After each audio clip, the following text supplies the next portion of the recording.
Hey guys, welcome back to 𝗏𝐸, the cooking channel that's not so useless. So let's talk a hypothetical. It's been a few days since you followed my video on how to make char siu. By the way, the link is in the corner. And now you have leftover char siu. What do you do with it? So today, we'll be making something I'm sure many of you have had before, and is sure to bring back some childhood memories. Now I'm talking about a good old char siu bao. But not to be mistaken with the steamed ones like what you see at a yum cha. This recipe will show you how to make a nice and fluffy baked char siu bao. And in order to make this pocket of deliciousness, we need to do 4 key things. Make the filling, make the dough, bring them both together, and finally, make the char siu bao. So, let's begin. The filling will need to be made the day before, so that it has time to cool down and develop deeper savory notes overnight. So for our filling, we will need leftover char siu, potato starch, light soy sauce, dark soy sauce, oyster sauce, black pepper, water, sugar, and onion. For at least 8 char siu baos worth, you'll need the following quantities: 300 grams of char siu, 1 tablespoon of potato starch, 1 teaspoon of light soy sauce, 1 teaspoon of dark soy sauce, 1 tablespoon of oyster sauce, black pepper for seasoning, 5 tablespoons of water, 1 tablespoon of sugar, and 1 whole onion. Now before we begin, I want to note that we're using double the amount of ingredients listed in this video, simply because we had 600 grams of leftover char siu. So, start off by top and tailing the onion, and remove the skin. Then, we'll dice the onion up.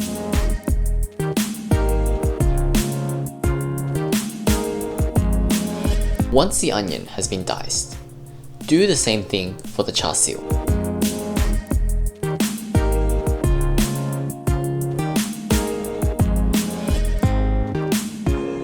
Prepare the sauce by mixing the light soy sauce, dark soy sauce, oyster sauce, black pepper, and sugar together. At your stove, turn the heat on high and add in oil when the pan is hot. When the oil gets nice and hot, throw in the onions and cook them until golden. Once golden, add in the char siu and cook for about 2 to 3 minutes. Afterwards, add in the sauce mixture and mix it well until the char siu and onions are coated nicely with the sauce. With 4 tablespoons of water, be sure to rinse any remnants of the leftover sauce back into the filling and turn the heat down low. We're going to continue cooking the filling until a good portion of the water has evaporated. On the side, prepare a potato starch slurry using the potato starch and remaining tablespoon of water. We will be using this slurry to thicken up the filling.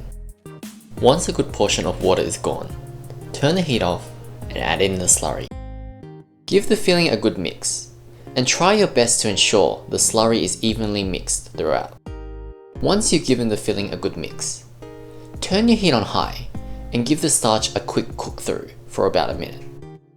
Afterwards, turn off the heat and your filling is done and should look something like this.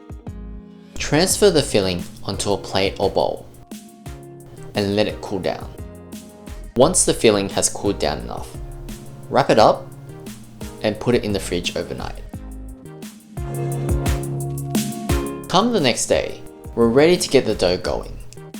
To make the dough, you'll need bread flour, plain flour, white sugar, milk, milk powder, butter, dry yeast, salt, and egg. For the quantities, you'll need 480 grams of bread flour, 120 grams of plain flour, 110 grams of white sugar, 300 milliliters of milk or cold water, 20 grams of milk powder, 60 grams of butter, 4 teaspoons of dry yeast, 10 grams of salt, and 1 egg. In a mixing bowl, put in all the dry ingredients.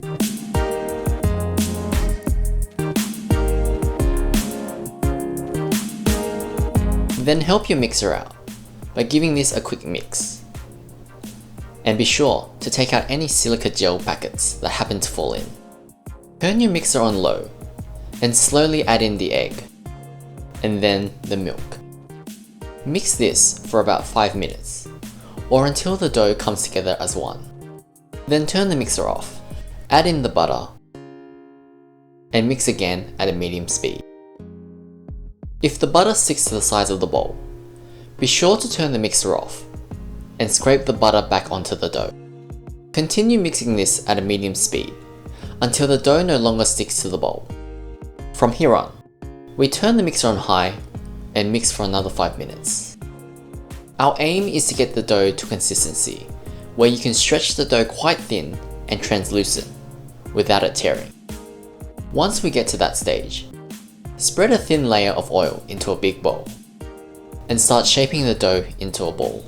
We fold the dough into itself underneath a dozen of times and then shape the dough into a ball as best we can. Then transfer the dough into the bowl, cover it with some cling wrap and leave it out at room temperature to proof for about an hour or an hour and a half. We want the dough to expand to about twice its original size. And fast forward 1 hour, you can see that the dough is definitely much bigger. As a final test, with a flour dusted finger, poke a belly button into the dough. If the hole closes up, leave the dough out for a little longer. But as you can see, the hole is intact, and so the dough is ready for portioning. Dust the clean flat surface with flour, and press the dough out to remove any visible gas bubbles. Then we roll the dough up like a cinnamon roll.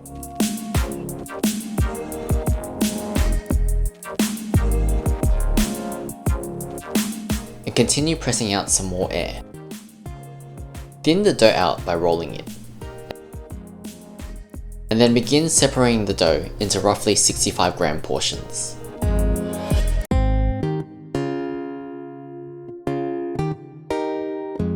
We then want to roll these portions of dough into a ball using the same technique we used earlier. So pinch the sides of the dough into itself.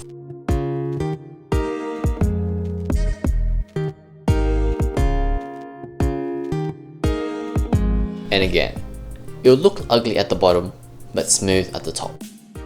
Then, roll the dough into a ball. Whilst you're repeating this process for the rest of the dough portions, be sure to cover the portions waiting in line to prevent them from drying out. By the end of this process, we ended up with 17 portions. We're then going to let them rest for about 15 minutes, so cover them up with some cling wrap and put them aside. Take the filling out of the fridge and begin portioning them. We're going to portion the filling to about 45-gram balls to make it easier to wrap the dough around. Once you're done, you should have something like this. After the 15 minutes are up, we want to start shaping the dough. Press the dough out with the palm of your hand. And then start rolling the edges out. But try to avoid rolling out the center of the dough too much. We want the center of the dough to be a lot thicker than the edges, as it will become thinner as the dough rises and expands. Grab your filling and put it in the center of the dough. We then want to pinch the edges of the dough around the filling, almost as if it were a dumpling. Be sure to keep your hands clean from the filling before doing this, as it might prove difficult to seal the bottom.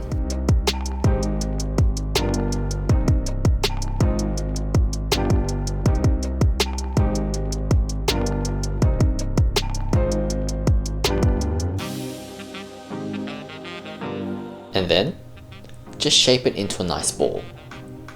Again, with an ugly bottom but a smooth top. When done, put them onto a baking sheet. However, we like to use cupcake liners to ensure that the char siu baos are consistent in size. Once you're finished making your last char siu bao, loosely cover them and allow them to rise at room temperature for about an hour.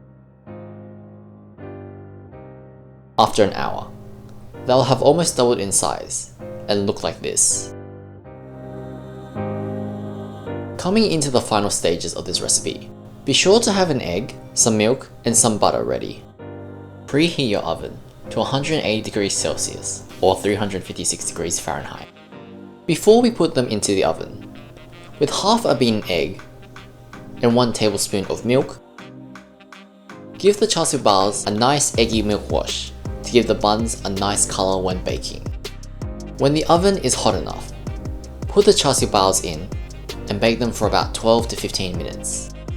Now, depending on your home oven, you may actually need to lower the temperature down to 170 degrees Celsius a few minutes after you put them into the oven. This will depend on how uneven your oven circulates heat.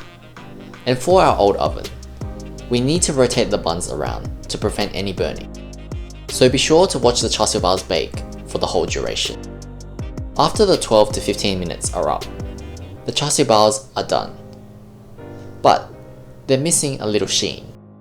So transfer the char siu baos off the hot tray, and with some melted butter, give these bad boys a glow up.